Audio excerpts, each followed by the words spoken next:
El cardenal primado de Escocia, Keith O'Brien, ha sido destituido por el Papa Benedicto XVI, ha presentado renuncia tras conocerse en el periódico dominical The Observer, que es muy prestigioso en Londres, unas acusaciones de 3 sacerdotes que dicen que él tuvo comportamientos impropios.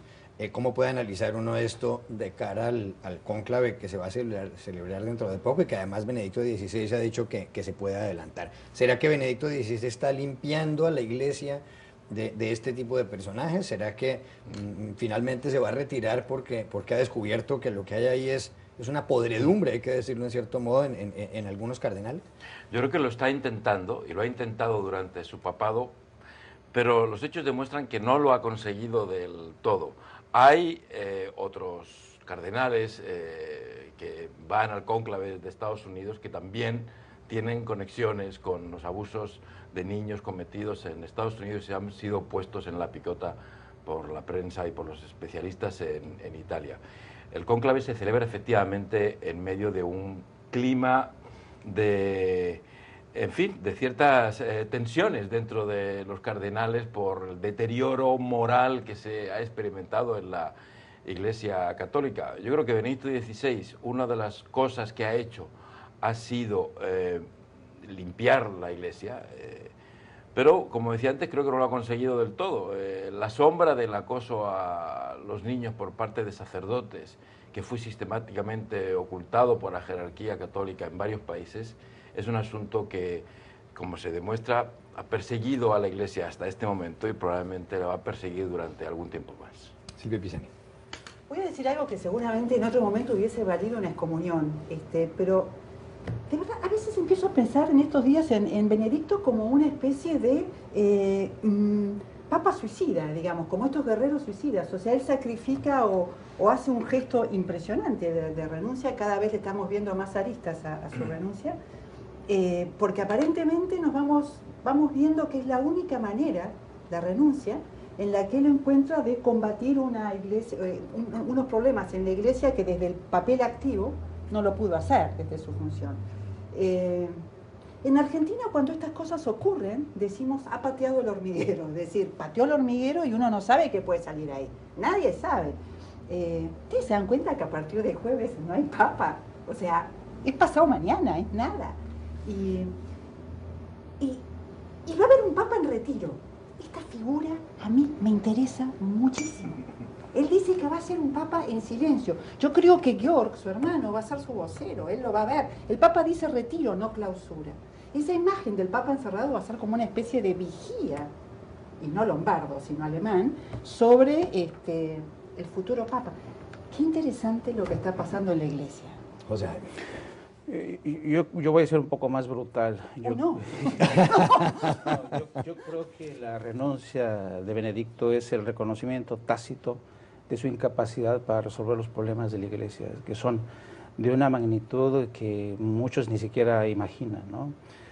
Antonio hablaba del tema de los arzobispos que todavía están ahí con expedientes abiertos, el caso Roger Mahony, en una iglesia como la católica desde California, por cierto, una iglesia que vivió un proceso de renacimiento, porque mucho el dinero de los inmigrantes fue enriqueciendo las arcas de esta iglesia, y sin embargo ha sido incapaz esa iglesia de todavía revisar los casos de abusos de pederastas contra muchos niños de hace ya 20, 30 años. Yo creo que esta incapacidad para ajustar cuentas, para revisar, para de alguna manera reconducir el timón de la iglesia y llevarla a terrenos mucho menos pecaminosos, mucho menos, librarlo un poco de esta culpa que le sigue persiguiendo, ha sido la elección que ha tomado Benedicto XVI. Yo no sé si ha sido una buena elección, yo no sé si puede calificarse de valiente, yo no sé si puede calificarse de visionaria, pero el caso es que es todo un drama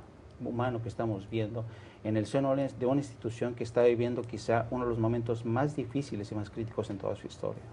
Es posible que el mundo haya subestimado al Papa Benedicto, que parecía tener un papado opaco después de la superestrella que fue Juan Pablo II, y me llama la atención que al principio, hace unas semanas, cuando anunció su renuncia, pensamos que eso era lo que iba iba a pasar a la historia por ser el Papa que renunció, pero al ver los acontecimientos de los últimos días parece que va a pasar a la historia por mucho más que eso. Es posible que le cambie un poco el curso, o por lo menos ha sacado a la luz una cantidad de información y una cantidad de dimisiones y acciones que no habrían sucedido si hubiera seguido. ¿Será que Juan Pablo II va a terminar desprestigiado? Después sí, porque no, me refiero a Juan Pablo II justamente porque no destapó lo que destapó Benedicto XVI. Bueno, la misión de Juan Pablo II fue otra. Yo creo que el mérito de Juan Pablo II hay que mirarlo por otro ángulo, por el ángulo de la recuperación de la importancia política de la Iglesia en el momento que le tocó vivir. Yo creo que Juan Pablo II pasará a la historia como el Papa que, digamos, puso el último clavo en el ataúd del comunismo. Y en ese punto de vista, claro, efectivamente durante su periodo parece que creció este asunto de los abusos de niños, ¿no? Pero no me parece que esto ponga en cuestión el legado de Juan Pablo II. Me parece que lo que pone en cuestión es la vida interna de la Iglesia Católica, que es muy compleja y que se mide por parámetros que a veces a nosotros se nos escapan, porque nosotros la analizamos con parámetros temporales, cardenales que hay que cesar y obispos que destituir, y esto, claro, en el Vaticano la curia lo ve con otra perspectiva temporal, ¿no? Silvia. No solo eso, ¿no?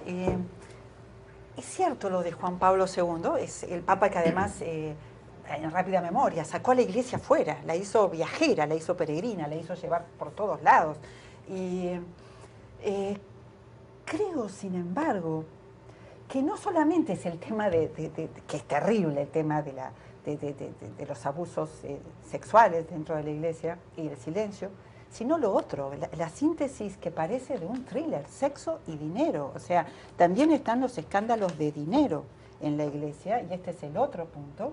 Y me parece que los indicios nos están mostrando que falta escarbar ahí. Juan Pablo II, evidentemente, con Marcinkus y con todas estas cosas, tal vez no fue el hombre para eso.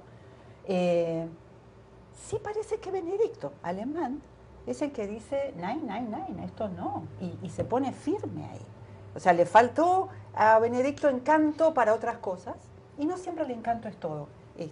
También está la política profunda para adentro, me parece. Yo creo que, coincido con Antonio, yo creo que el legado del papado de Juan Pablo II va a quedar ahí. Él marcó un lugar en la historia, ¿no? Marcando, de alguna manera contribuyendo a la caída del muro de Berlín.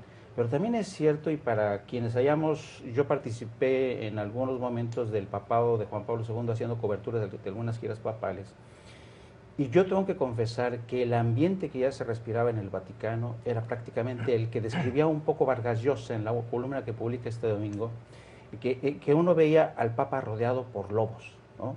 Gentes de interés, gentes que le manejaban todo, y Juan Pablo II desde entonces se mostró incapaz de acotar estos poderes que de alguna manera estaban tras bambalinas, negociando, concentrando poder.